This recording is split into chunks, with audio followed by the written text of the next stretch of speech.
ඇමරිකානු නාවික හමුදාවේ පැසිෆික් බලකාය සුන්නද්දූලි කර දැමූ පර්ල් හාබර් ප්‍රහාරය ඇමරිකානු ඉතිහාසයේ කිසිදා නොමැකෙන අමිහිරි මතකයක්. දහස් ගණනක් වූ ඇමරිකානු නාවිකයන් මරණයට පත් කරමින් ඇමරිකානු අභිමානය බිඳ දැමූ මෙම දැවැන්ත ප්‍රහාරයේ මහමොලකරු ඉසොරොකු යමමොටෝ නම් වූ ජපාන අද්මිරාල්වරයෙක්. ප්‍රහාරක සැලසුම සකස් කිරීම හැරුණකොට සමස්ත මෙහෙයුමට අනදනු ලැබුවේද ඔහු විසින්මයි. පර්ල් හාබර් ප්‍රහාරයේ සාර්ථකත්වයත් එය දෙවැනි ලෝක මහා සංග්‍රාමයේ හැරවුම් ලක්ෂයක් බවට පත්වීමත් හේතුවෙන් අද්මිරාල් යමමොටෝ නාමය යුද්ධයට පැටලී සිටි සෑම මිත්‍ර සන්ධාන හමුදාවකටම භීතිය දනවන්නක් බවට පත් වුණා. එසේ වුවත් ඇමරිකානු නාවික ආධිපත්‍යය අඩපණ කරමින් ඇමරිකානු ආධ්‍යාත්මය කම්පනයට පත් කළා වූ එම ප්‍රහාරය තම ඉරණම තීන්දු කරන අවස්ථාව බවට පත්වනු ඇතැයි අද්මිරාල් යමමොටෝ පවා සිහිනකින් යුතු නොසිතන්නට ඇති. ඇමරිකානුන් තම දඩයම් ලයිස්තුවේ ඉහළම ස්ථානයක අද්මිරාල් යමමොටෝ රඳවනු ලැබුවේ එය සංග්‍රාමික උපායක් වශයෙන්ම නොව ඔහුගෙන් පලිගැනීම ඇමරිකානු ජාතික අභිලාෂයක් තරමටම පත්ව තිබූ නිසයි. හුදු හමුදාමය ක්‍රියාන්විතයකට එහා යමින් ඉතාම සැලසුම් සහගතව සිදු කළ ඍජු පලිගැනීමක් බඳු වූ අද්මිරාල් ඉසොරොකු යමමොටෝ ඝාතනය කිරීම සඳහා දියත් කළ ඔපරේෂන් වෙන්ජන්ස් නම් වූ ඇමරිකානු මෙහෙයුම පිළිබඳ ඔබ කිසිදා නෑසූ කතාපුවතයි මේ.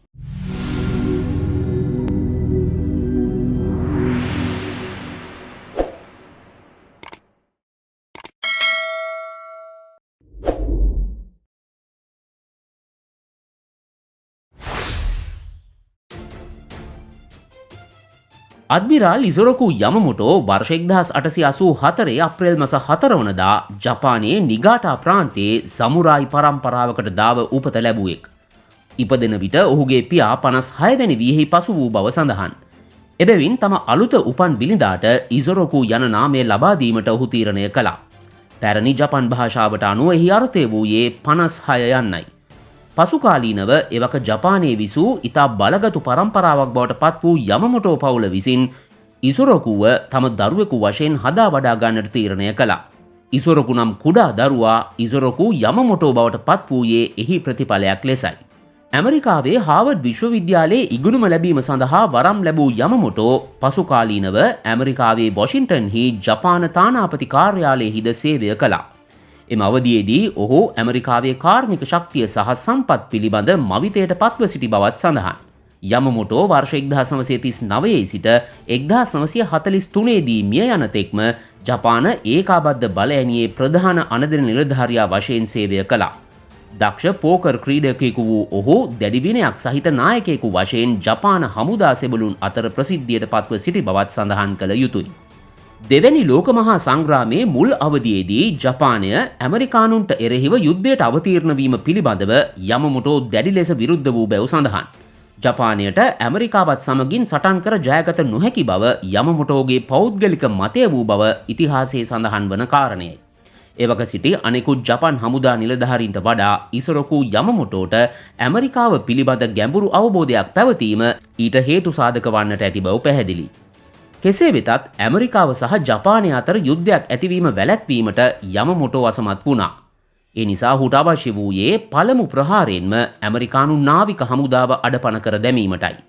ඇමරිකාව සූදානම් නොවූ මොහොතක ඔවුන් වෙත එල්ල කරන බරපතල ප්‍රහාරයක් මගින් සැලකිය යුතු කාලයකට නැවත නැගී සිටිය නොහැකි ආකාරයට ඔවුන්ව අඩපණ කර දැමිය හැකි බවත් එමගින් නිර්මාණය වන හිඩැස උපයෝගී කර ගනිමින් ජපානයේ අභිලාෂ සාක්ෂාත් කරගත හැකි බවත් අද්මිරාල් ඉසොරොකු යමමොටෝ විශ්වාස කළා. යමමොටෝ විසින් වර්ෂ 1941 දෙසැම්බර් මාස 7 වනදා පර්ල් වරායට මාරාන්තික ගුවන් ප්‍රහාරයක් එල්ල කිරීමට සැලසුම් කළේ ඒ අනුවයි. එබැවින් මෙය හුදෙක් ජපානය විසින් ඇමරිකාවට එරෙහිව එල්ල කළ සාමාන්‍ය ප්‍රහාරයක් නොව ඉසොරොකු යමමොටෝ විසින්ම සිතාමතා සිදු කළ දඩයමක් බැව් ඔබට ඒ අනුව වැටහෙනවා ඇති. පර්ල් වරායට එල්ල කළ ප්‍රහාරයෙන් ලැබූ සාර්ථකත්වය ජපන් හමුදාව තුළ විශාල උද්‍යෝගයක් ඇති කිරීමට හේතු වුණා. එනමුත් එය ජපන් ව්‍යාප්තවාදය ලැබූ තාවකාලික ජයග්‍රහණයක් පමණක් වූ බැව් නොරහසක්.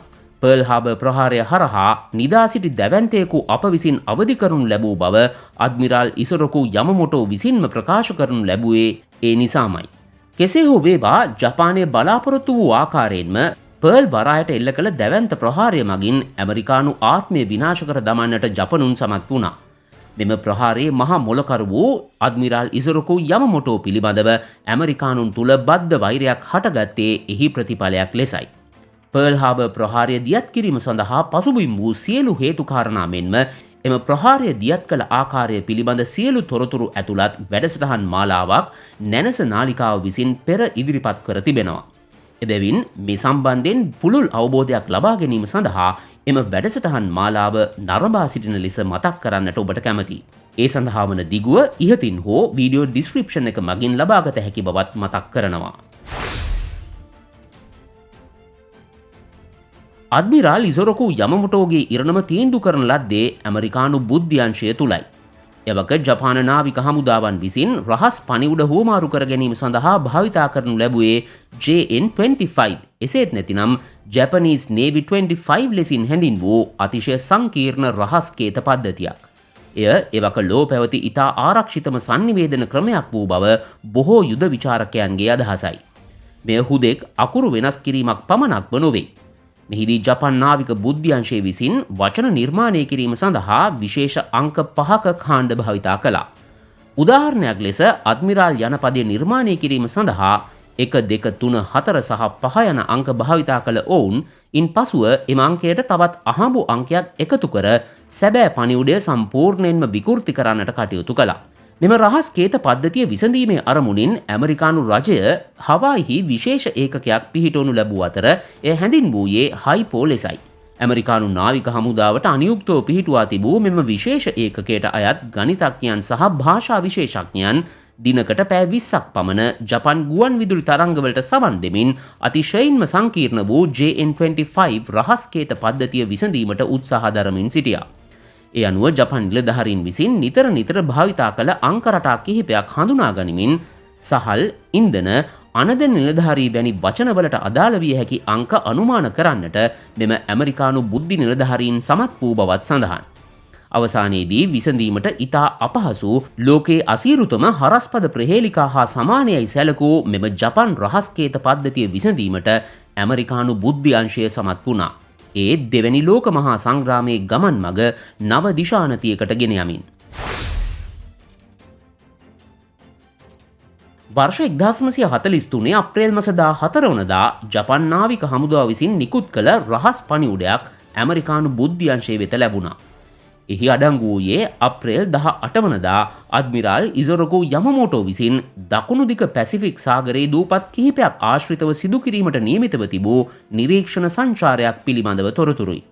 ඒ අනුව යමමොටෝ ඇතුළු පිරිස රැගත් ගුවන් යානා 2ක් ආරක්ෂක යානා 6ක් සමගින් උදෑසන 8ට පමණ පිටත් වී උදෑසන 9:45 පමණ වන විට බැලේල් ගුවන් තොටුපළට ළඟා වීමට නියමිතව තිබූ බවත් එහි සඳහන් වුණා.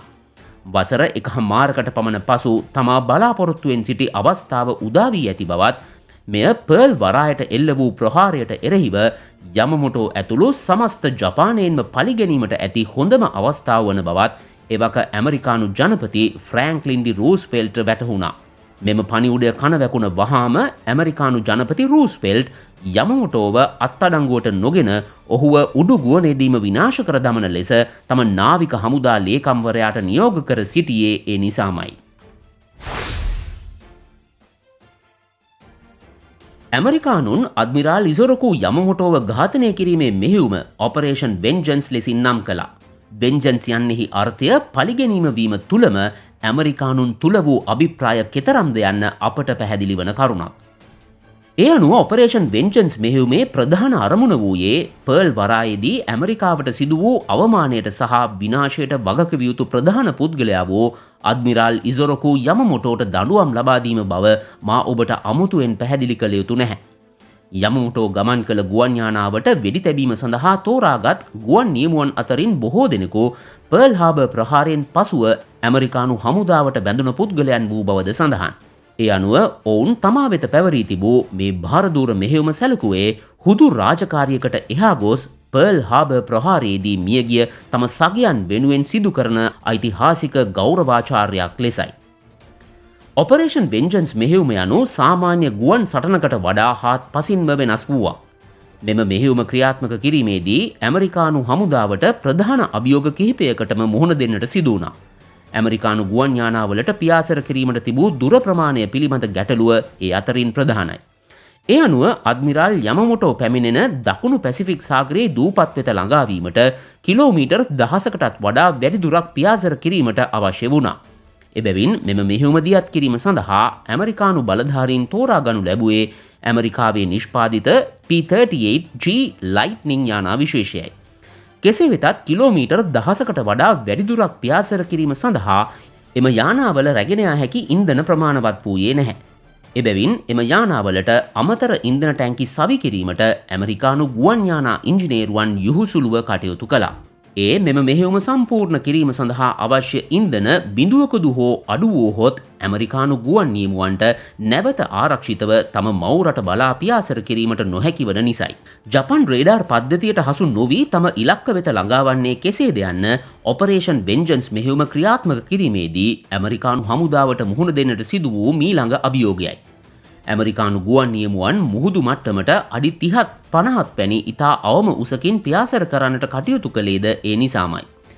මෙබඳු වපසරයක් තුළ ඔපරේෂන් වෙන්ජන්ස් මෙහෙයුම සඳහා දායක වූ ඇමරිකානු ගුවන් නියමුවන් මෙම මෙහෙයුම සඳහා පිටත්ව ගියේ තම මරණ සහතිකය අතැතිව බව පැවසූහොත් එහි කිසිදු වරදක් හෝ අතිශෝක්තියක් නැහැ. ජපන් රේඩාර් පද්ධතියට හසු නොවීම සඳහා මුහුදු රළ ගෑවෙන නොගෑවෙන තරම් ඉතා පහතින් පියාසර කිරීමට සිදුවීමත් අවම ඉන්ධන ප්‍රමාණයක් සහිතව ඉතා දීර්ඝ දුරක් ගමන් කිරීමට සිදුවීමත් ඒ සඳහා ප්‍රධාන වශයෙන්ම හේතු වුණා. කෙසේ වෙතත් ඔපරේෂන් වෙන්ජන්ස් මෙහෙයුම දියත් කිරීමේදී ඇමරිකානුන්ට මුහුණ දීමට සිදු වූ ගැටලු එතෙකින්ද අවසන් වූයේ නැහැ. ඒ අතරින් කාලය සීමා සහිත වීම ඔවුන් මුහුණ දුන් තවත් ප්‍රධානතම ගැටලුවක්. මන්දයත් යමමොටෝ දකුණු පැසිෆික් දූපත් කරා පැමිණෙන අවස්ථාවේදීම එම ස්ථානයට ළඟාවීමට ඇමරිකානු ගුවන් නියමුවන්ට සිදුවීමත් එය ඉතා නිවැරදි කාලය ගණනය කිරීම සහ කාලගුණික සාධක ආදිය මත වෙනස් වීමට ඇති හැකියාව ඉතා ඉහළ වීමයි. විනාඩියක හෝ ප්‍රමාදයක් සිදු වූහොත් ඇමරිකානු ගුවන් නියමුවන්ට යමමොටෝව මගහැරීමට යා හැකි බව ඔබ පැහැදිලිව අවබෝධ කරගන්නවා ඇති. අප්‍රේල් 18 වැනිදා උදෑසන ඇමරිකානු P-38G ලයිට්නිං යානා 16ක් දකුණු පැසිෆික් දූපත් කරා පියාසර කළා. ඒ තම ප්‍රධාන ඉලක්කය වූ අද්මිරාල් ඉසොරකු යමමොටෝ සොයාගෙනයි. පැයට සැතපුම් 200-250 අතර වේගයකින් පියාසර කළ මෙම ගුවන් යානා 16 මෙහෙයුම අතරතුර කිසිදු රේඩියෝ පණිවුඩයක් හුවමාරු කර නොගැනීමට කටයුතු කළේ රහස්‍ය භාවය පවත්වා ගැනීම මෙහෙයුමේ සාර්ථකත්වය උදෙසා බලපෑ ප්‍රධානතම සාධකයක් වී තිබීම හේතුවෙන්. එමෙන්ම මෙම මෙහෙයුම පිළිබඳ කුඩා හෝ ඉඟියක් ජපන් හමුදා වෙත ලබා නොදෙන්නට ඇමරිකානුන් අදිටන් කරගෙන සිටියා. යමමොටෝ රැගත් ගුවන් යානාව උදෑසන 9:35 පමණ වන විට බෝගන්විල් දූපතට ඉහළින් පියාසර කරන බව ඇමරිකානු බුද්ධ්‍යංශ මගින් ගණනය කළා.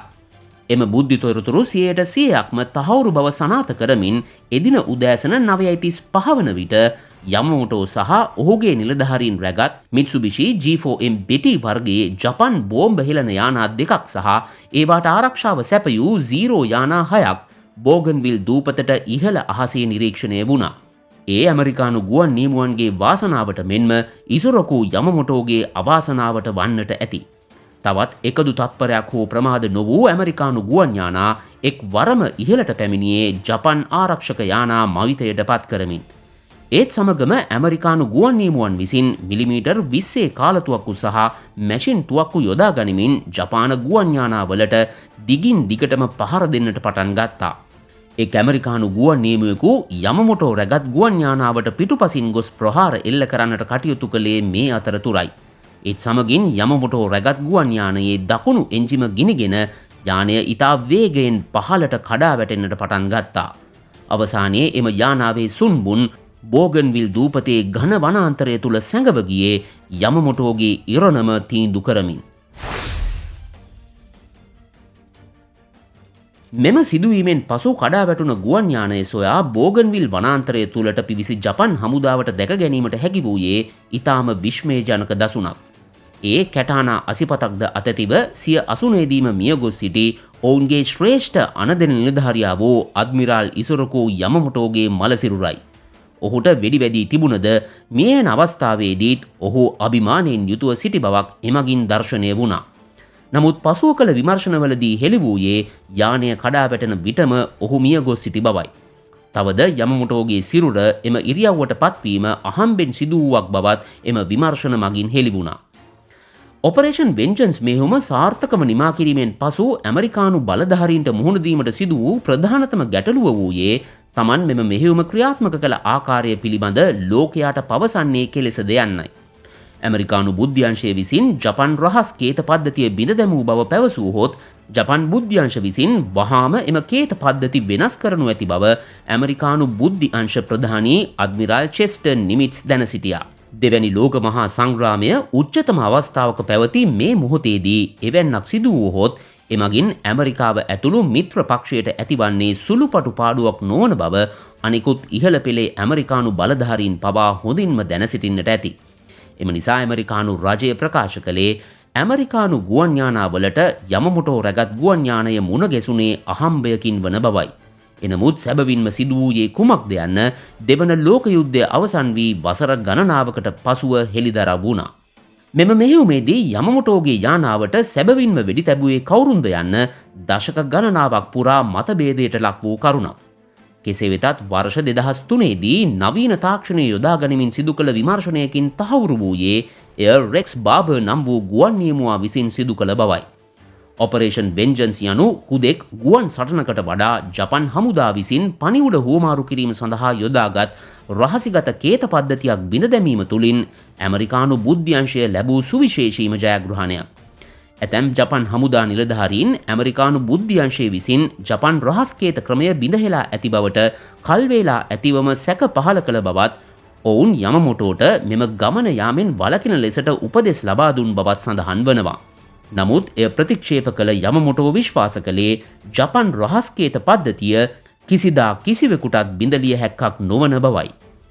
මේ ආකාරයට ජපන් රහස්කේත පද්ධතිය කෙරෙහි යමමොටෝ තුළ පැවති දැඩි විශ්වාසය අවසානයේ ඔහුගේ ජීවිතය කෙලවර කර දමන්නට හේතු වුණා. කෙසේ වෙතත් යමමොටෝ තම මරණය පිළිබඳව කලින් සිටම දැන සිටි බවත් ඇතැම් ඉතිහාසඥයන්ගේ මතයයි.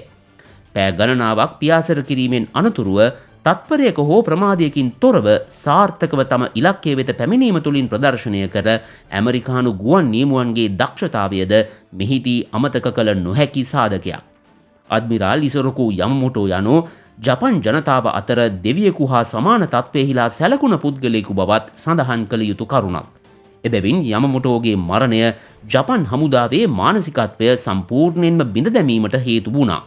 යමමොටෝගේ මරණයෙන් අනතුරුව ජපානය දෙවන ලෝක යුද්ධය තුළ දිගින් දිගටම පසුබෑමට ලක් වූයේ ඒ නිසා බවත් සඳහන්.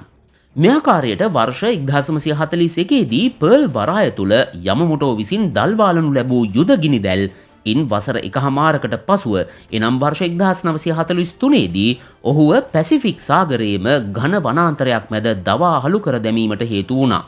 ඒ දෙවැනි ලෝක යුද්ධයේ ගමන් මඟ වෙනස් කළ අතිශය සාර්ථක මෙන්ම රහසිගත මෙහෙයුමක් ලෙස ඔපරේෂන් වෙන්ජන්ස් මෙහෙයුම ලෝක යුද ඉතිහාසයට එක් කරමින් බර්කි ඩේවිස් විසින් රචනා කරන ලද ගෙට් යමමොටෝ නම් ග්‍රන්ථය මෙම මෙහෙයුම පිළිබඳ රචනා කර ඇති වඩාත් ප්‍රසිද්ධතම ග්‍රන්ථයයි.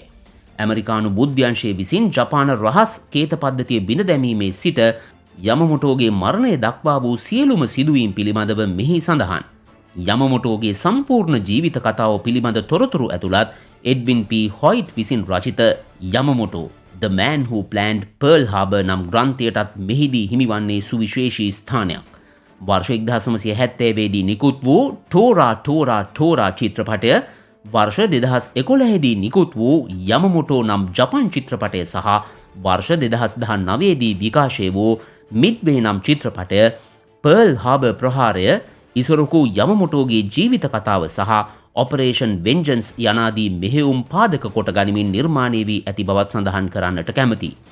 මීට අමතරව මෙම සිදුවීම් මුල් කොට ගනිමින් නිර්මාණය කොට ඇති The Hunt for Admiral Yamamoto, General at War, Midway සහ Greatest Events of World War II in Color යන වාර්තා වැඩසටහන් වලටද හිමිවන්නේ වැදගත් ස්ථානයක් බව සිහිපත් කරමින් ඔබගෙන් සමුගන්නවා.